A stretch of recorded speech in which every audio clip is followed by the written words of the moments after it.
YMCA of Indiana County.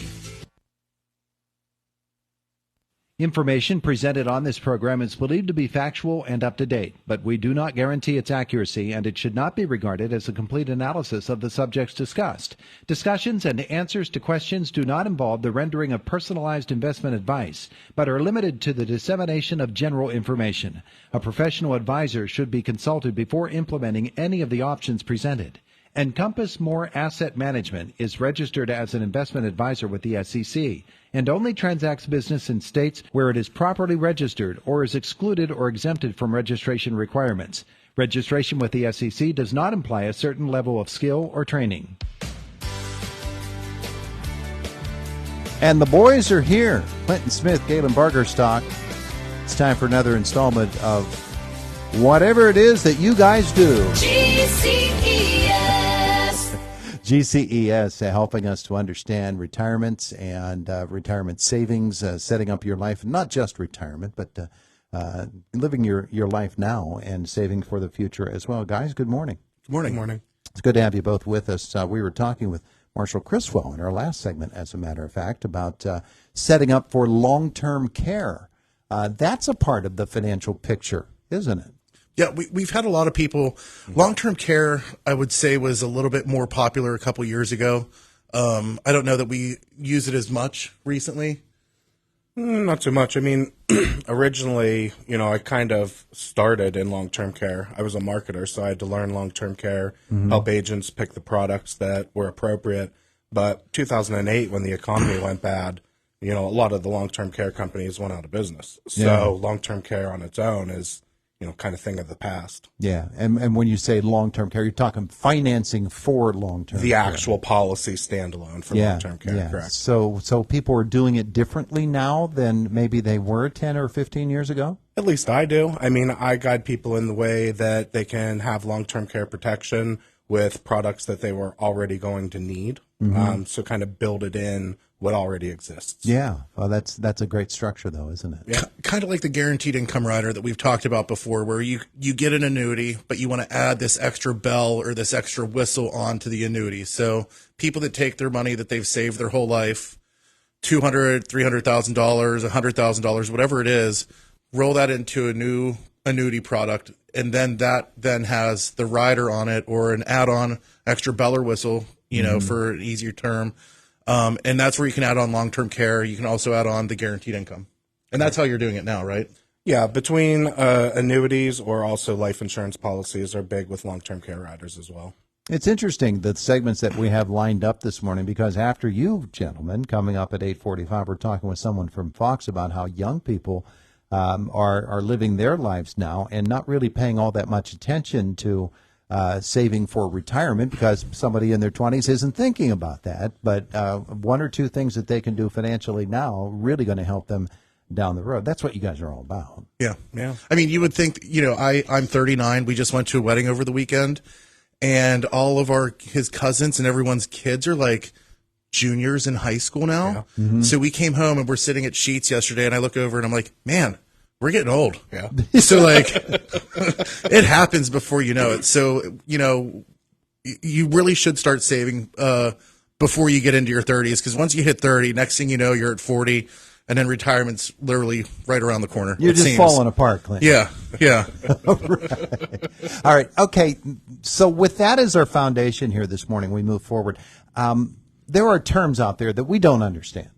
Generally, folks, as a rule, just don't understand. One of those terms is the word annuity. What is it? What does it do for you? How do you implement it into somebody's financial plan?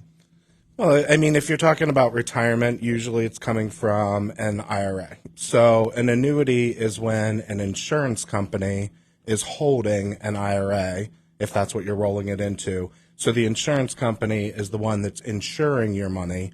That usually they have, like Clinton said, the bells and whistles. You might have a fixed where you're not going to lose anything, fixed index where you're not going to lose anything, but you're playing the index markets. So it just gives the ability for the insurance company to hold the assets and give you guarantees. Mm-hmm. Annuity is a very general term, just like life insurance. There's so many, there's universal life insurance. There's so many different types of life insurance policies. There's also a ton of different annuity policies. Annuity used to get a bad rap. I want to say the last, 7 or 8 years, it's kind of been turning around. Yeah. But annuities got a bad rap all because of variable annuities, where the rate of return varies, right? Hence variable. So those got a bad rap because a lot of people did lose money on them whenever the economy crashed in 2008 and 2009. They're starting to come back again, but there's also fixed annuities where you're fixed at a certain rate and you're going to get that rate as long as the market is positive, right? We deal with a lot of fixed indexed annuities that will ride with the S&P 500 where, if I'm saying this wrong, correct me, but you can ride the wave up and then it's capped at a certain amount, right? But then you never end up having any losses, where you might not share the market losses, but you're only capped at getting a certain high rate of return. Yeah, pretty much a cap. It is on all of them, but cap is more on a variable product. Inside a fixed index, it's giving you a percentage of what the market is. So yes, there is a cap, but they pretty much tell you it's a percentage that you're going to get of whatever the index makes. All right. So when you're involved in that, you write it up, but when it goes back down, you don't have to go with it. Kind of. So, a lot of them will have steps. So, you ride the market for a couple years and then it locks in and you can't lose from there. A couple more years locks in. Every product's a little bit different. Usually the big picture on all of a fixed index is you're never going to lose the money that you gave them. So no matter what, you're not going to lose how much you invested, where it could. The market, of course, is going to go up and down, but you're not going to take that negative impact with it. So many different products out there for retirement, and we don't have the expertise as general folks out in the population to know what's good for my situation, what's the best thing for me and my family, and so we rely upon people like you who do know those, because every plan, every different option that you have has its positives, has its negatives. Of course, yeah. And I'm assuming that the ones that are riskier have higher positives but lower negatives. Yeah, I mean, it goes back to, kind of what I always say. Every single family is different on what I would say you need to do, and it's all based on your risk tolerance. Is a variable annuity better than a fixed annuity? Well, it might be. It depends on what you're willing to lose. Are you willing to take a loss? So it all boils down to a specific individual and what they can handle in the market. Yeah, and that young guy in the 20s has a whole different outlook than somebody who's in 50s or even the early 60s. Completely. I mean, they don't even think in their head. They most likely don't have $200,000-$300,000 in their 401k. So they're thinking, oh, I have 13,000-14,000. It's never going to build. So what I find, younger generation, they engage. They don't really want to purchase the products as much as they should on the outside world. Like, since we're talking about long-term care, life insurance. So life insurance is the best vessel for somebody in their 20s that are concerned about the future and want to have long-term care protection, because, that'll help eliminate, the need for survivor benefit later in life to get more money from your pension. There's just so much involved, but 20s, I would say life insurance. Life insurance is a lot cheaper when you're 20 than when you're 42. So if you buy it when you're 20 and carry it your whole life, you're going to pay a much better rate than if you would just pick something up in your 50s or 60s. Well, we started this conversation talking about savings for long-term care. Let's finish this morning in that neighborhood again. For that person who was in the 50s, their early 60s, and they're getting the idea that life is not going to get a whole lot easier for me, and there could come the time when I or my spouse will need to have a long-term care facility in our future. We can do things now that can help us down the road when it comes that time, can we not? Yeah, I mean, I was listening to the segment before, and, they are talking about changing and making the rules of gifting, even longer and harder for people to accomplish stuff like that in the future. I really think that building it into an annuity is probably the best way to go with long-term care protection.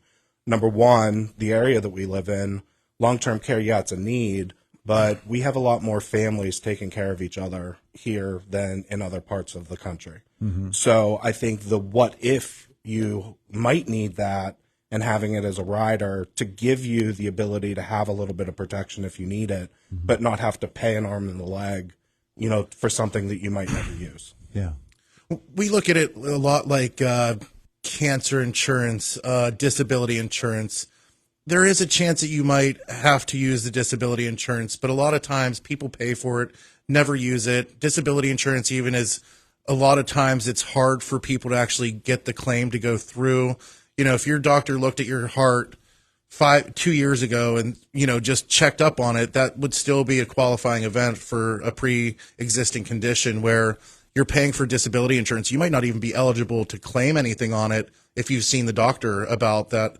So for it to be a what if and to be paying and putting extra money out is kind of, to us, doesn't seem like the right thing to do when you could build it into an annuity. You still have that what if protection, but you're still also protecting your assets and everything else. Yeah.